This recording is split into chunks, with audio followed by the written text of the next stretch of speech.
या देवी सर्वभूतेषु मापशक्तिरूपेण संस्थिता नमस्तस्यै नमस्तस्यै नमस्तस्यै नमो नमः। ओम धूम दुर्गाय नमः। नमस्कार भक्तों, आप सबका सुनीता भक्ति चैनल में हार्दिक स्वागत है। माँ कुष्मांडा देवी आपकी समस्त मनोकामनाएं पूर्ण करे। तो भक्तों, आज गुप्त नवरात्रि के चौथे दिन 10 महाविद्याओं में से माँ भुवनेश्वरी देवी की पूजा की जाती है। माँ भुवनेश्वरी को जगत की अधिष्ठात्री देवी और संपूर्ण सृष्टि की रचनाकार माना गया है।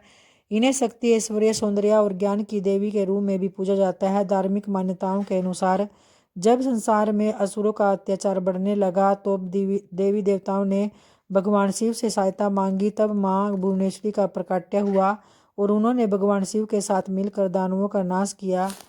और पुराणों के अनुसार भुवनेश्वरी लौकिक महासागरों और 10 महाविद्याओं में से एक है। भुवनेश्वरी का अवतार लेकर असुरों का वध करने और संसार में संतुलन स्थापित करने का कार्य भी इस माँ ने किया है। उनकी उपासना से भक्तों को आध्यात्मिक बल प्राप्त होता है और जीवन में सुख समृद्धि आती है। ये भक्तों, अब जानते हैं माँ भुवनेश्वरी देवी की पूजा कैसे करें। तो देखिए, गुप्त नवरात्रि के चौथे दिन भक्तों को ब्रह्म मुहूर्त में उठकर स्नान आदि करने के बाद पूजा स्थल को साफ स्वच्छ करना के शुद्ध कर लेना चाहिए। इसके बाद व्रत का संकल्प ले और पूजन सामग्री माँ को अर्पित करें। माँ भुवनेश्वरी की पूजा में विशेष रूप से लाल रंग की सामग्री उन्हें अर्पित करें। उन्हें लाल फूल, लाल सिंदूर और लाल चावल अर्पित करें। पूजा स्थल पर घी का दीपक प्रज्वलित करें और माँ को दूध या मेवे से बनी मिठाई का भोग भी लगाएं। फिर उसके बाद आप माँ के मंत्र का जाप करें। मंत्र है ओम एम ह्रीम श्रीम भुवनेश्वरी नमः। तो इस प्रकार 108 बार आप जाप करने से साधक को आध्यात्मिक ऊर्जा प्राप्त होती है और सिद्धि और सफलता प्राप्ति के लिए इस मंत्र का जप करते रहे। मंत्र जाप के बाद माँ भुवनेश्वरी की आरती करें और ध्यान साधना करें। उनकी कृपा से जीवन में आ रही बाधाएं भी दूर होती है और सकारात्मकता ऊर्जा प्राप्त होती है। आइए भक्तों, अब सुनते हैं माँ भुवनेश्वरी की पुरानी कथा। एक बार जब मधुकैटभ नामक महादैत्यों ने पूरी पृथ्वी पर हाहाकार मचा रखा था, तब सभी देव मिलकर भगवान विष्णु के पास गए और उनको अपनी निद्रा का त्याग करने के लिए प्रार्थना करने लगे ताकि वे जल्दी से उठकर मधुकैटभ को मारकर उनकी रक्षा करें।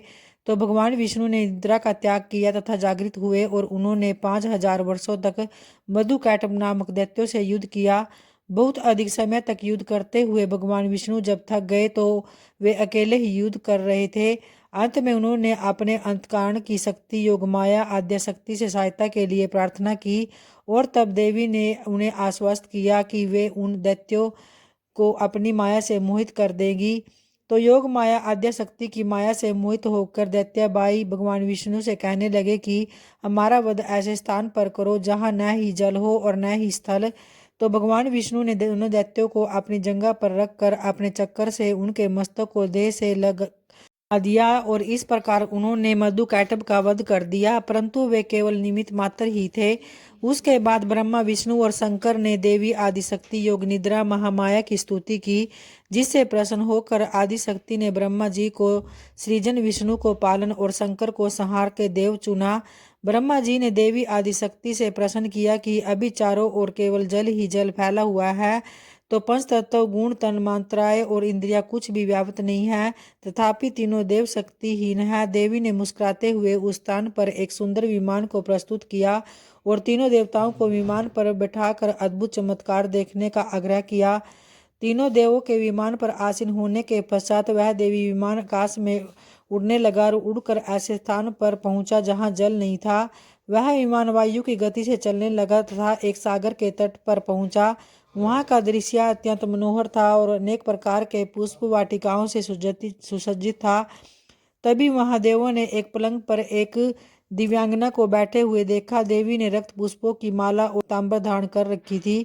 वर पास अंकुश और अभय मुद्रा धारण किए हुए देवी भुवनेश्वरी त्रिदेवों को सम्मुख दृष्टिगोचर हुई, जो सहस्त्रों उदित सूर्य के प्रकाश के समान कांतिमयी थी।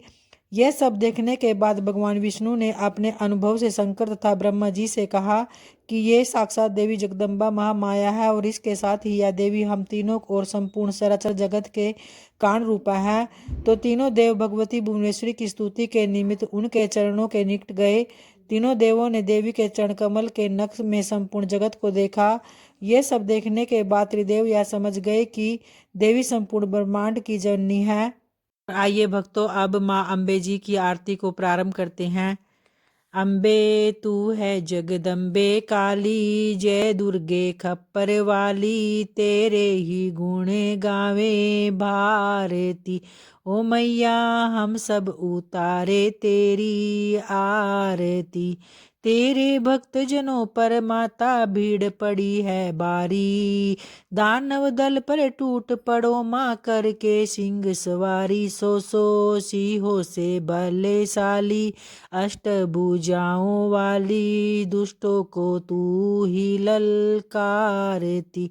ओ मैया हम सब उतारे तेरी आरती, माँ बेटे का है इस जग में बड़ा ही निर्मल नाता, पूत कपूत सुने हैं पर ना माता सुनी कुमाता, सब पे करुणा दर्शाने वाली, अमृत बरसाने वाली, दुखियों के दुखड़े निवारती। ओ मैया हम सब उतारे तेरी आरती, नहीं मांगते धन और दौलत न चांदी न सोना, हम तो मांगे तेरे चरणों में छोटा सा एक कोना, सबकी बिगड़ी बनाने वाली, लाज बचाने वाली, सतियों के सत्य को संवारती। ओ मैया हम सब उतारे तेरी आरती, चरण शरण में खड़े तुम्हारी ले पूजा की थाली, वरद हस्त सर पर रख दो माँ संकट हरने वाली, माँ भर दो शक्ति रस प्याली, अष्टभुजाओं वाली, भक्तों के कारज